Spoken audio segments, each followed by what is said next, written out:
I am Rebecca from ChemKnits, and today we are going to overdye a commercial colorway.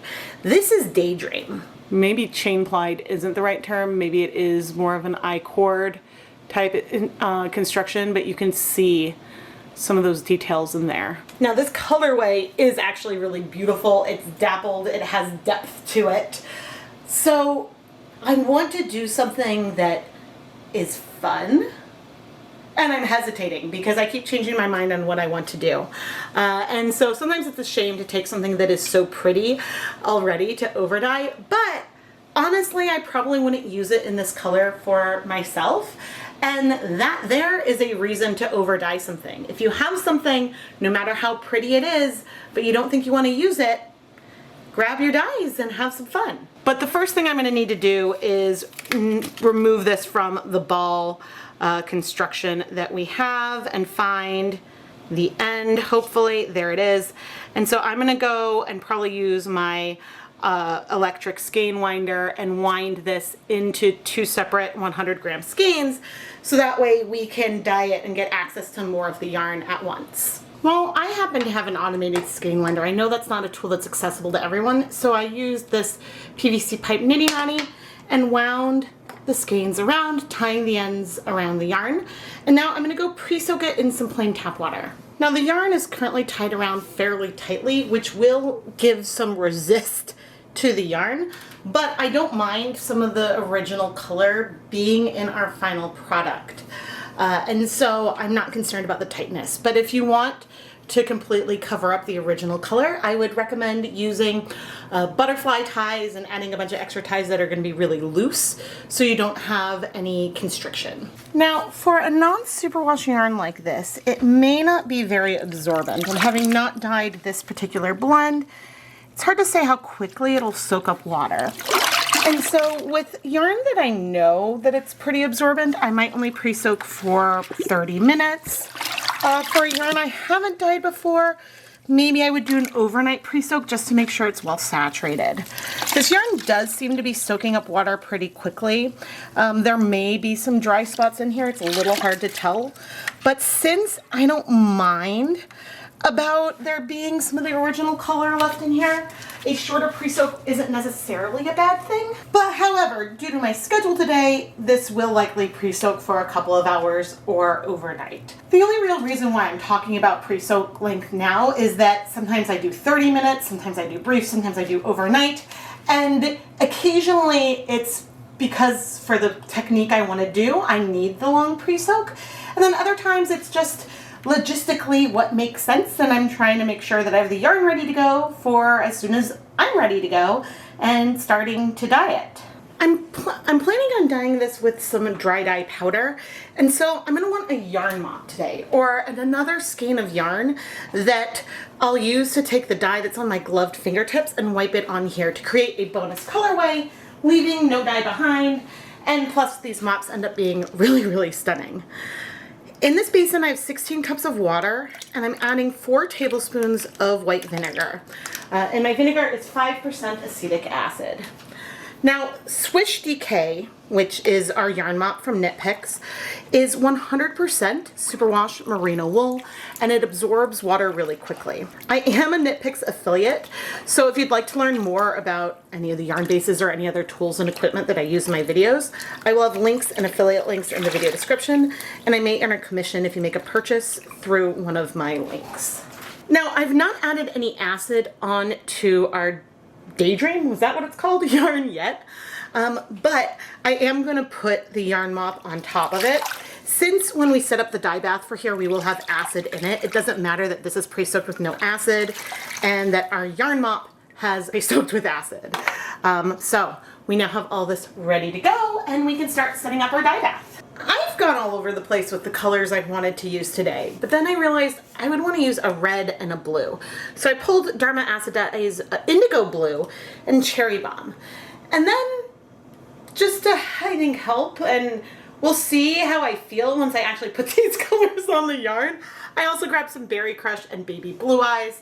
The tones of these blues are different, and, well, we'll see what we end up with. But this is our palette, and now we can set up our dye bath.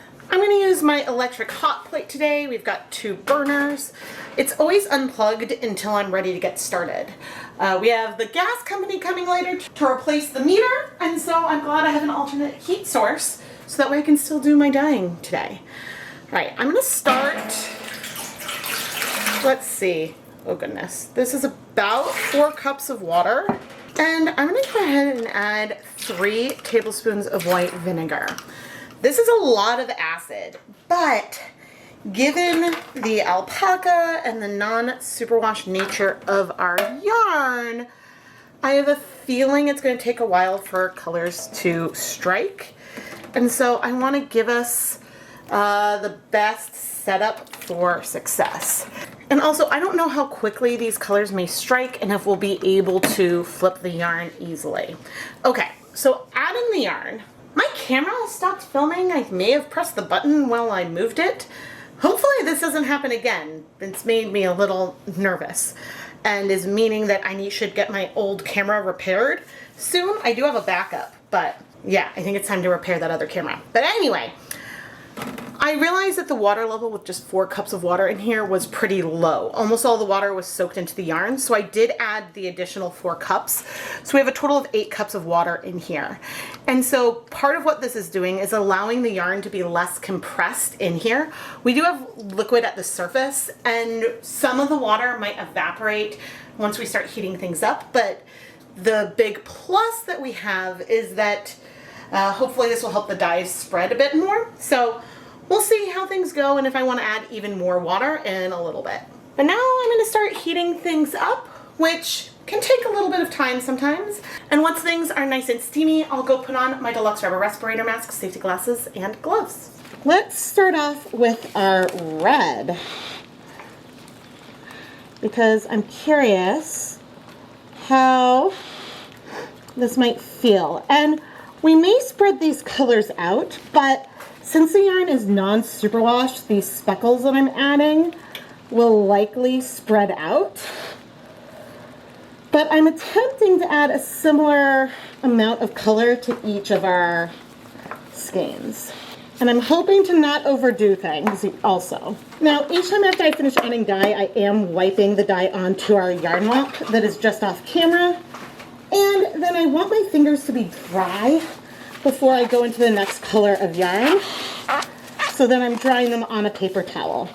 But a lot of times you don't see that because I cut that out of my videos. Okay, next up is Indigo Blue, which is a deeper color. You know, originally I thought we'd have a lot of the original color left behind, but I'm honestly not sure now that I've selected these colors that I've picked. And also, I think originally I really did think I was going to try to spread the colors out more than I am right now. But we'll just have to wait and see. Because we might come in a little bit and just dissolve all the dye more, maybe once we've added all these colors. Ideally, I would like to be able to flip the yarn to add color to the other side, but I don't know how possible that will be without just blending all the colors together completely. But so far, I am seeing speckles. I'm seeing a lot of spread, but I am seeing some itty bitty sort of specks. Okay, this is our Berry Crush, which I used Cherrb Bomb and Berry Crush together for Valentine's Day. Sometimes I like to pick tones that are really close together but are still different because that adds a little bit more dimension to a colorway.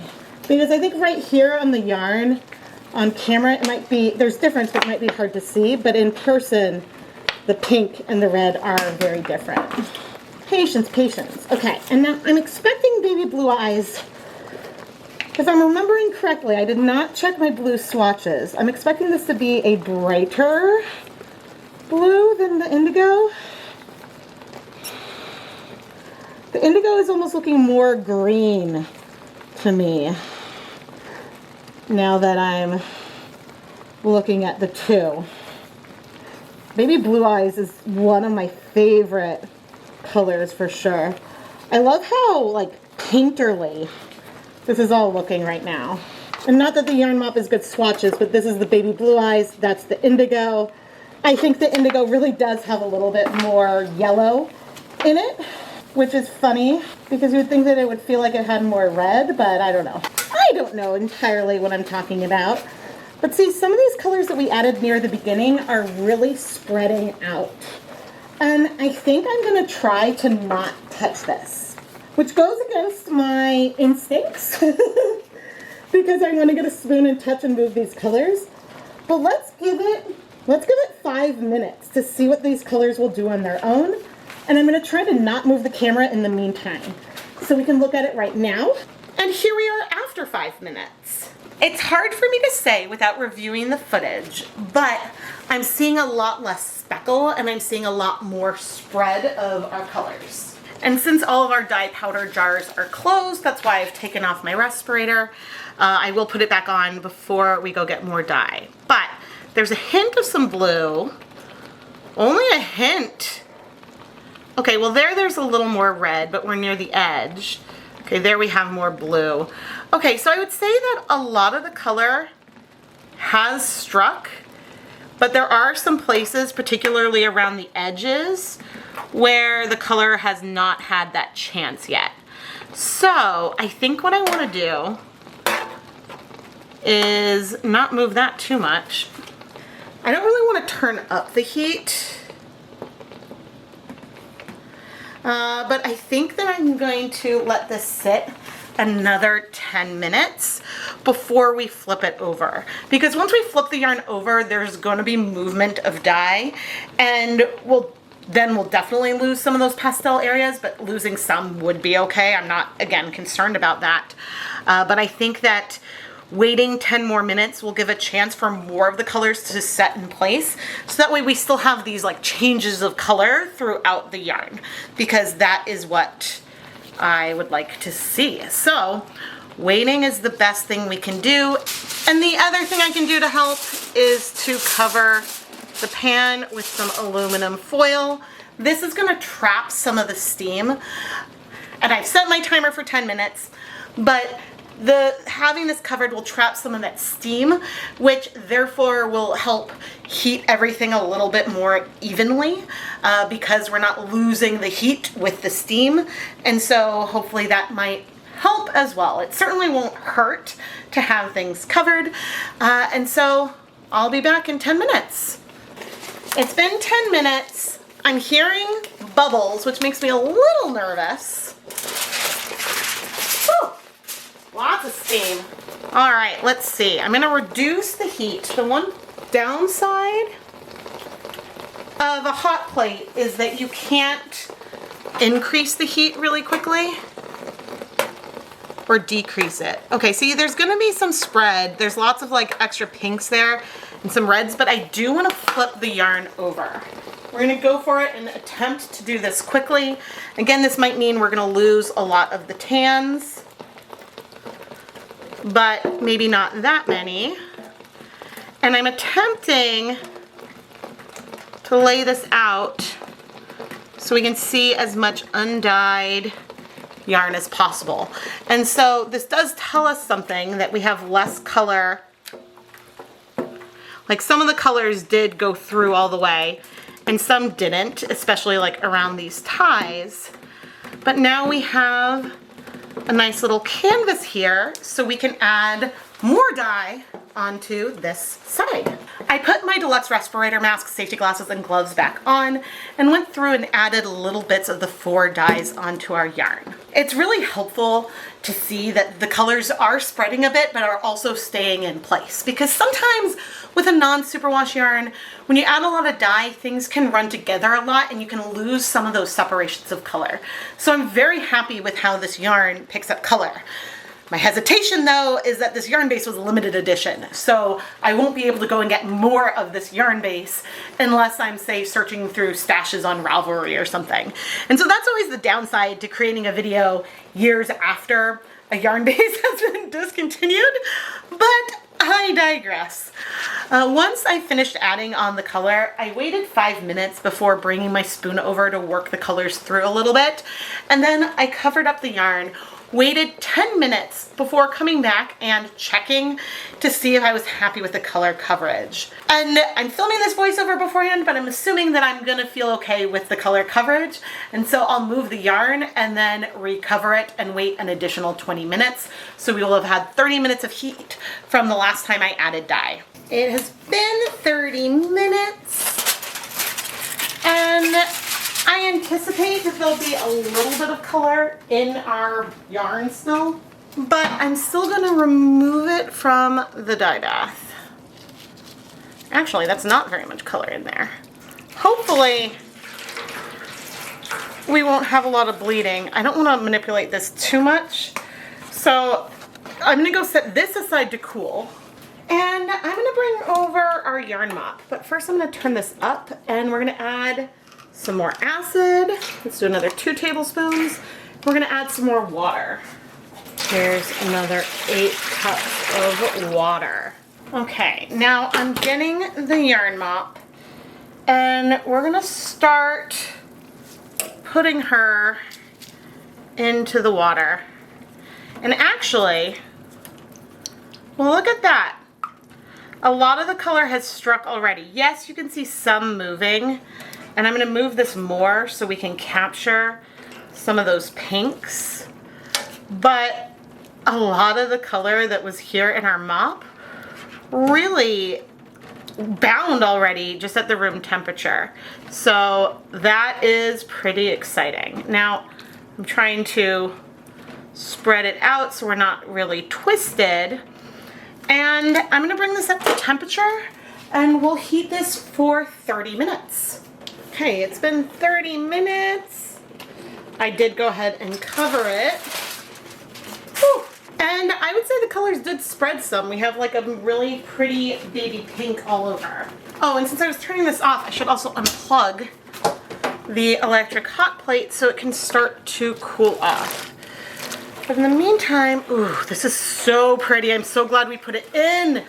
Oh, I love the way the base pink color ties everything together. But anyway, I'm gonna set this aside to cool and then we'll wash it. Let's wash our yarn along with our yarn mop.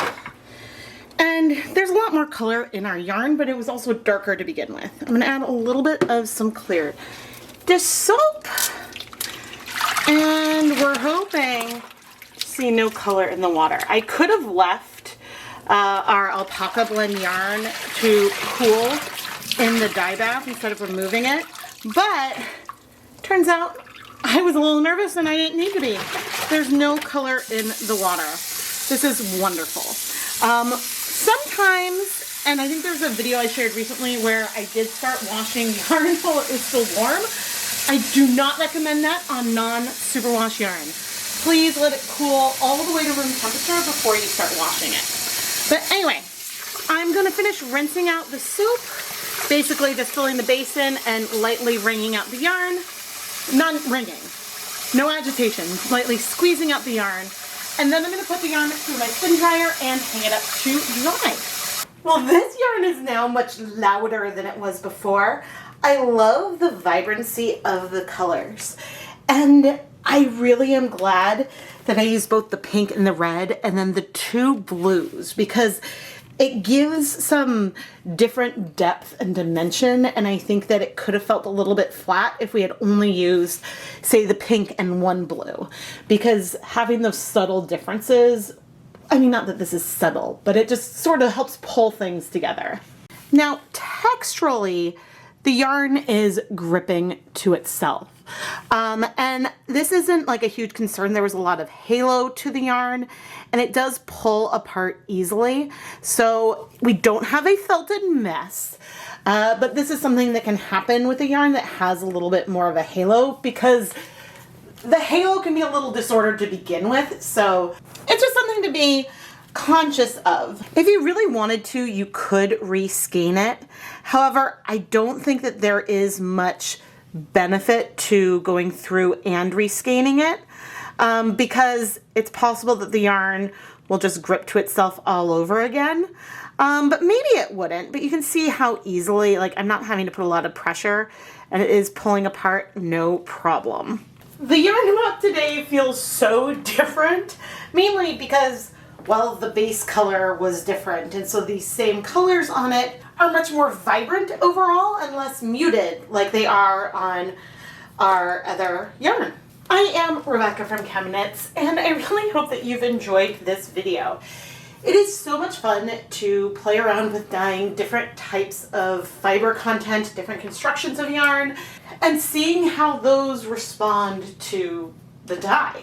There was a period of time where each time I tried to dye a new yarn base, I would either want to dip dye it in Broken Violet so that I could sort of compare how it absorbed color to something I knew well in my head, or I would want to do it side by side with a skein of, say, Stroll or Swish or a yarn base I dye all the time, so that way we could see how it absorbed color differently. And while this is still something I plan to do in the future, sometimes you can also just make conclusions by playing with that by itself and seeing, wow, this absorbed color a little bit faster than I thought. And so we were able to keep these colors in place and they didn't just completely spread and we lose those patches of color. And so I was very impressed by that with this project here today. If you don't know if a new to you yarn base is going to do what you want when you're dyeing it, you can take a snip, even as much as, say, like a couple of inches, and play around with that. And you can see how much colors spread and get a slight feel before you commit to dyeing all the yarn that you have. You don't have to play around with a full skein when you start.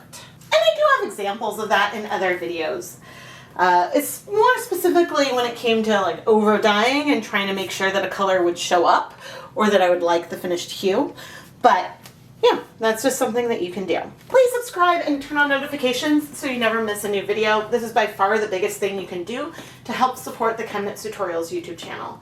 Of course, you can also go and buy a skein of yarn that I have dyed and that's been featured in my videos. Head over to the ChemKnits Creations Etsy shop. The shop is filled with hundreds of skeins of yarn that have been featured in my videos, and in the listing descriptions you can see the title and the approximate date that the video came out, so that way you can, and the yarn will also be labeled with that information, so then you can go watch the video of me dyeing it again while working with the yarn. And so that's just something that I think is a lot of fun and really unique. Thank you so much for watching!